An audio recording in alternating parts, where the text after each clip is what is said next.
Hello friends, मैं doctor Vineet. स्वागत है मेरे चैनल वेट केयर में। फ्रेंड्स, आज हम बात करने वाले हैं एचएस के बारे में, यानी कि जिसे हम बोलते हैं हीमोरेजिक सेप्टिसीमिया, या फिर इसे हम गला घोटू भी बोलते हैं। गलघोटू हम इसलिए बोलते हैं क्योंकि इसमें गले में दिक्कत होती है पशु के।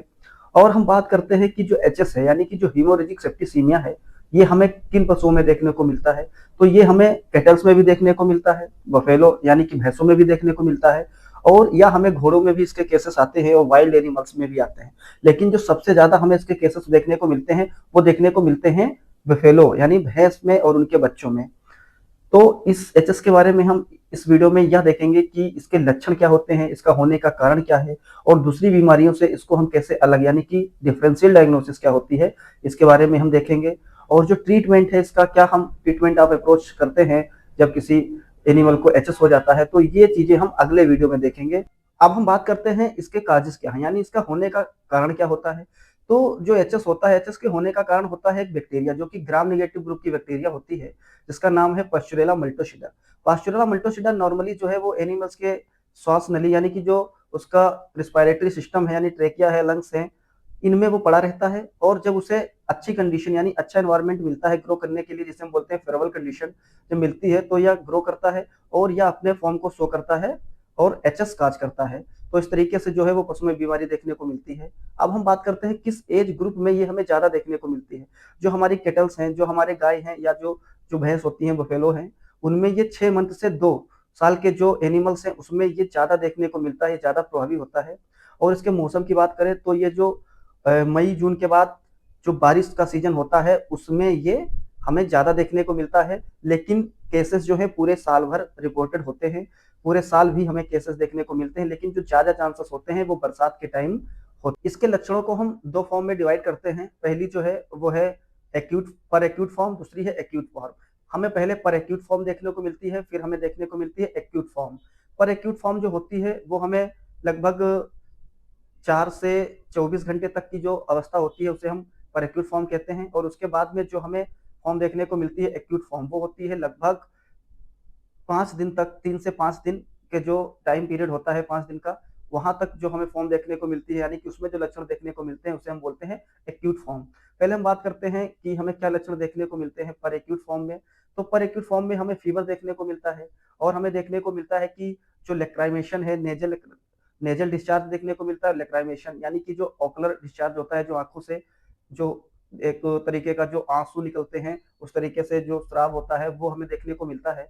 और साथ में हमें जो है वो ब्रीदिंग जो है वो लेवर्ड ब्रीदिंग देखने को मिलती है। वो थोड़ा सा ब्रीदिंग लगेगा, पेनफुल है, और थोड़ा सा बहुत जोर लगा के ब्रीदिंग लेने की समस्या, ऐसा देखने को हमें मिलता है। साथ में हम बात करें कि जो है वो एक्यूट फॉर्म में हमें क्या लक्षण देखने को मिलते हैं, तो एक्यूट फॉर्म जो है वो उसमें थोड़े और ज्यादा सीवियर लक्षण देखने को मिलते हैं। जैसे एनिमल एकदम डल हो जाएगा, डिप्रेस्ड हो जाएगा, एकदम वो खड़ा रहेगा या बैठ जाएगा, एकदम ऐसा लगेगा कि एकदम कमजोरी सी और एकदम थकान सी उसको महसूस होगी, एकदम डिप्रेस्ड हो जाएगा, डल हो जाएगा।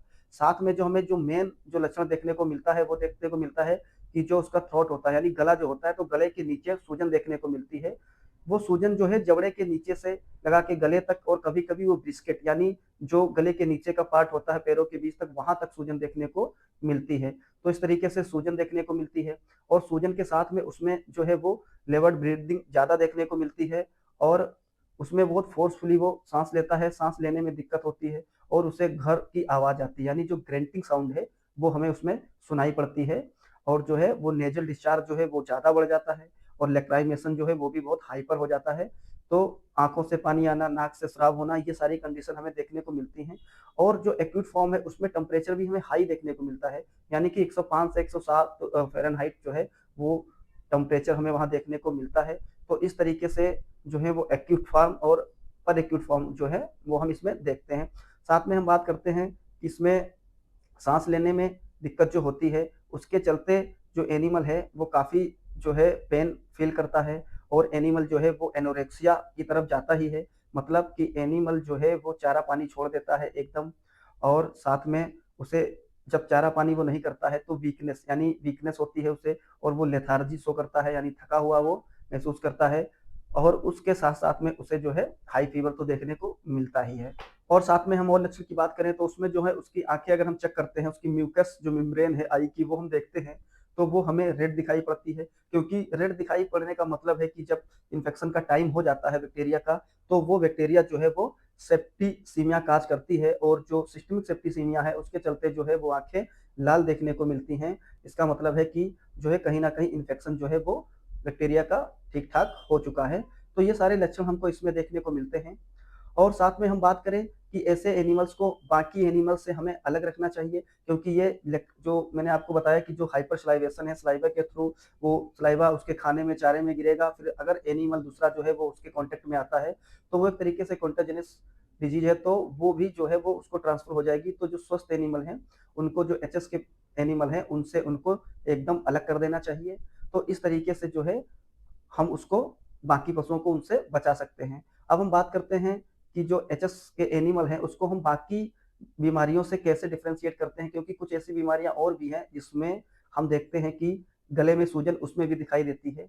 लेकिन जैसे हम उसको डिफ्रेंशिएट करें तो उसको बोतल यानी कि जो लीवर फ्लूक होता है उसमें भी गले में सूजन आती है, गले के नीचे उसमें एक बोतल लाइक स्ट्रक्चर यहाँ पे बिल्कुल जबड़े के नीचे बनता है, और जो है गले में इतनी सूजन देखने को नहीं मिलती है। तो उससे हम कंफ्यूज ना हो, तो वहां से हम उसको अलग कर सकते हैं। साथ में जो है वो हम देखते हैं कि एक्टिनोमाइकोसिस जो होता है, या जो हम बोलते हैं कि लंपी जा की जो कंडीशन होती है, वो लंपी जा भी जो होती है एनिमल्स में, उसमें भी हमें साइड में स्वेलिंग देखने को मिलती है। वो स्वेलिंग जो है गले में इतनी नहीं जाती है, जबड़े के नीचे ही वो स्वेलिंग ज्यादा देखने को मिलती है, सीवियर केस नहीं है तो उससे हम इसको डिफ्रेंशिएट करते हैं। तो या फिर उसे लेरेंजाइटिस है किसी एनिमल को, यानी कि लैरिंक्स में कोई इन्फ्लामेशन है उसके चलते वहां पे सूजन देखने को मिल रही है, तो उसको भी हम एचएस से डिफ्रेंशिएट करते हैं।